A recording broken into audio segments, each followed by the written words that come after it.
ഓം നമഃശിവായ.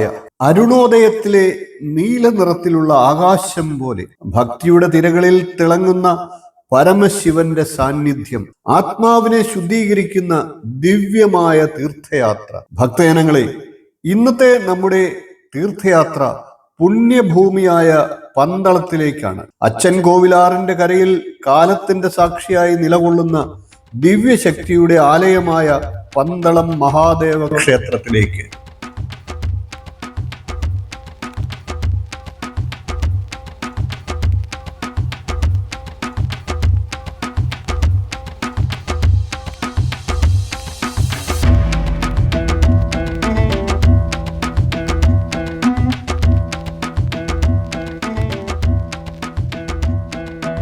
പന്തളം മഹാദേവ ക്ഷേത്രം ഖരമുനിയാൽ പ്രതിഷ്ഠിക്കപ്പെട്ട 108 ശിവക്ഷേത്രങ്ങളിൽ ഒന്നായി അറിയപ്പെടുന്ന അതിപുരാതന മഹാക്ഷേത്രമാണ്. പത്തനംതിട്ട ജില്ലയിലെ പന്തളം ടൗണിൽ നിന്നും ഏകദേശം 3 കിലോമീറ്റർ പടിഞ്ഞാറ് വടക്കായി തോട്ടയ്ക്കാണം, മുളമ്പുഴ എന്നീ പ്രദേശങ്ങളിലായി അച്ഛൻ കോവിലാറിന്റെ ഇടതുകരയിൽ ഈ ക്ഷേത്രം സ്ഥിതി ചെയ്യുന്നു. പന്തളം മാവേലിക്കര റോഡിൽ പന്തളത്ത് നിന്നും 3 കിലോമീറ്റർ പടിഞ്ഞാറോട്ട് മാറി ആൽത്തറ ജംഗ്ഷനിൽ എത്തി അവിടെ നിന്ന് വലത്തോട്ട് 1 കിലോമീറ്റർ സഞ്ചരിച്ചാൽ ക്ഷേത്ര സന്നിധിയിൽ എത്തിച്ചേരുന്നതാണ്.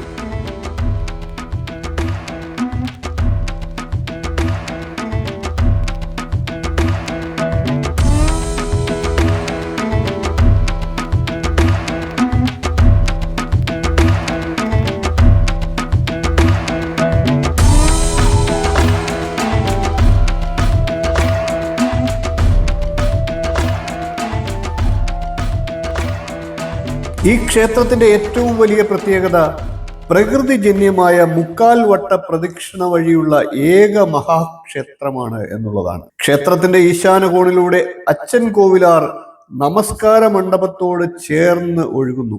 ജലധാരയായി ഒഴുകുന്ന നദി ശിവനാമം ജപിക്കുന്നത് പോലെ കാണപ്പെടുന്നു. പ്രധാന പ്രതിഷ്ഠ മഹാദേവനാണ്, അതായത് ശിവഭഗവാൻ. ഉപദേവതകളായി ഗണപതി, സുബ്രഹ്മണ്യൻ, മായയക്ഷിയമ്മ, ശാസ്താവ്, നാഗരാജാവ്, ബ്രഹ്മരക്ഷസ്, രക്ഷസ് എന്നീ ദേവതകളുമുണ്ട്.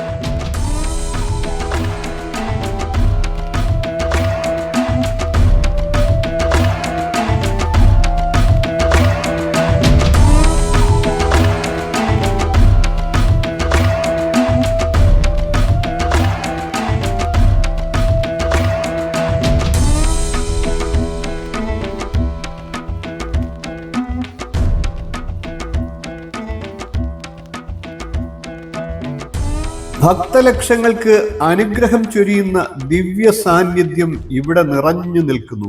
ഈ ക്ഷേത്രം മുമ്പ് ഇടപ്പള്ളി സ്വരൂപത്തിന്റെ കീഴിലായിരുന്നു. ഇടപ്പള്ളി തമ്പുരാക്കന്മാർ, കുളക്കട നമ്പിമഠം, ഞെട്ടൂർ വെഴുവേലി മഠം, തോട്ടയ്ക്കോണം മണ്ണിൽ മഠം, വെൺമണി കല്ലമൺ മഠം എന്നിവരൊക്കെ ഭരണത്തിൽ സാരഥ്യം വഹിച്ചിട്ടുണ്ട്.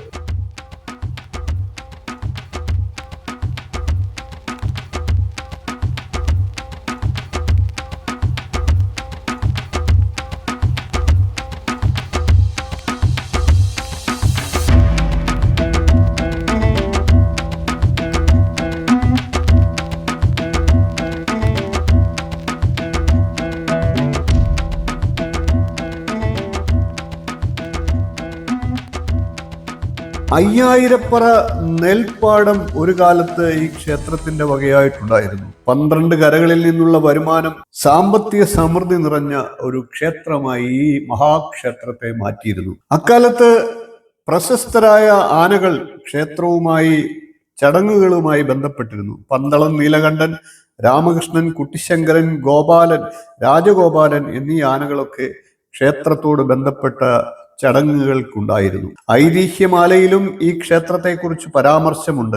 1969 ഭൂപരിഷ്കരണ നിയമത്തിന്റെ കരാളഹസ്തത്തിൽപ്പെട്ട് ക്ഷേത്രത്തിന്റെ ഭൂമികൾ നഷ്ടപ്പെട്ടു. അതിനുശേഷം 12 കരകളിലെ ഹിന്ദു പ്രതിനിധികൾ ചേർന്ന് പന്തളം മഹാദേവ ഹിന്ദു സേവാ സമിതി രൂപീകരിച്ചു. ഇന്ന് ഈ സമിതിയാണ് ക്ഷേത്രഭരണം വിജയകരമായി നടത്തുന്നത്.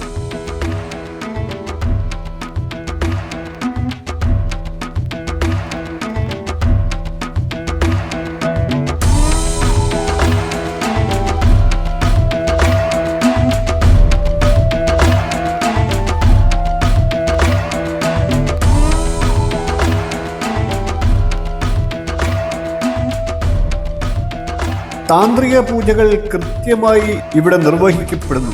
പുതിയ സദ്യാലയങ്ങൾ നിർമ്മിച്ചു, സംരക്ഷണ ഭിത്തികൾ കെട്ടി, ഭൂമി വാങ്ങൽ പോലെയുള്ള കാര്യങ്ങൾ നന്നായി നടത്തി. 2005 മുതൽ ദീനാനുകമ്പ പ്രവർത്തനങ്ങളും ഈ ക്ഷേത്ര ഭരണസമിതിയുടെ പ്രത്യേകതയാണ്. SSLC വിദ്യാർത്ഥികൾക്ക് സ്കോളർഷിപ്പ്, ഭക്തർക്കുള്ള സൗകര്യങ്ങൾ വർദ്ധിപ്പിക്കുന്നതിൽ കാണിക്കുന്ന ശ്രദ്ധ.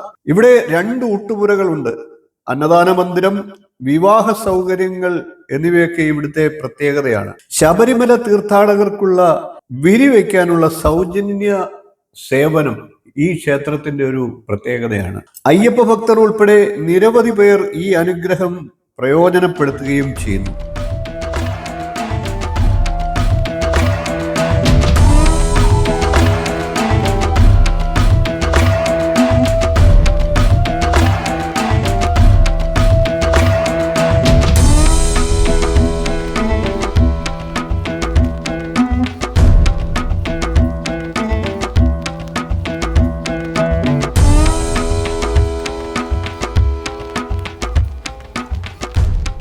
ധനുമാസം ചതയം മുതൽ തിരുവാതിര വരെ നീളുന്ന 10 ദിവസത്തെ പ്രധാന ഉത്സവമാണ് ഇവിടെയുള്ളത്. കൂടാതെ വൃശ്ചികത്തിലെ കാർത്തിക നാളിലുള്ള ഉത്സവവും കുംഭമാസത്തിലെ തിരുവാതിരയും മഹാശിവരാത്രിയും ഒക്കെ വിശേഷ ദിവസങ്ങളാണ്.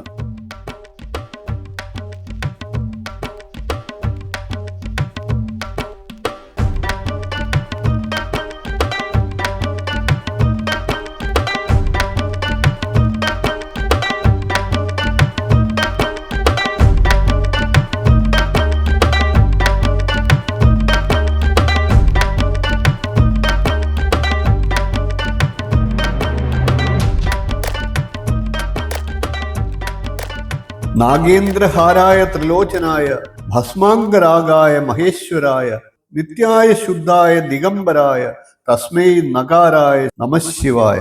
നാഗേന്ദ്രഹാരായ ത്രിലോചനായ ശിവനാമം ജപിച്ചാൽ പാപങ്ങളെല്ലാം നശിക്കും.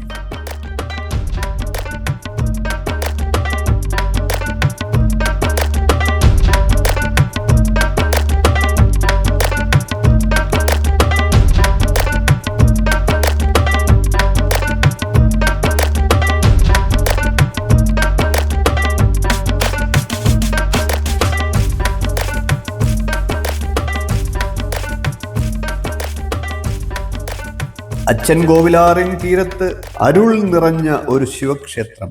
പന്തളം മഹാദേവൻ കാത്തു നിൽക്കും ഭക്തരുടെ ജീവിത പദത്തെ നന്നായി മുന്നോട്ട് നയിക്കാൻ. ഓം ശിവം ശാന്തം ശാശ്വതം.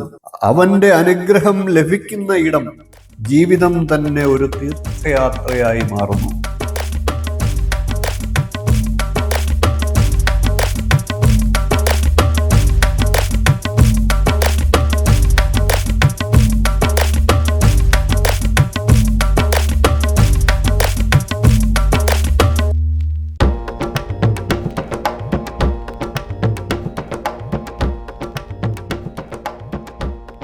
ഭക്തജനങ്ങളെ, പന്തളം മഹാദേവ ക്ഷേത്രം ഒരു ക്ഷേത്രം മാത്രമല്ല, അത് വിശ്വാസത്തിന്റെ, സമർപ്പണത്തിന്റെ, ജീവിക്കുന്ന ദൈവിക സാക്ഷ്യം തന്നെയാണ്. ഓം നമഃശിവായ.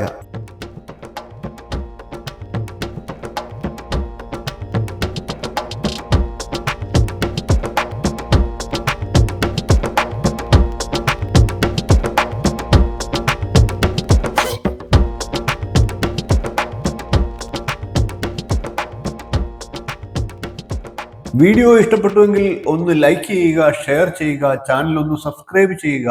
നിങ്ങളുടെ അഭിപ്രായം കമന്റായിട്ട് അറിയിക്കുക. ഇനിയും ഇതുപോലുള്ള ക്ഷേത്രവിശേഷങ്ങളുമായി നമുക്ക് വീണ്ടും കാണാം. നന്ദി, നമസ്കാരം, ശുഭദിനം.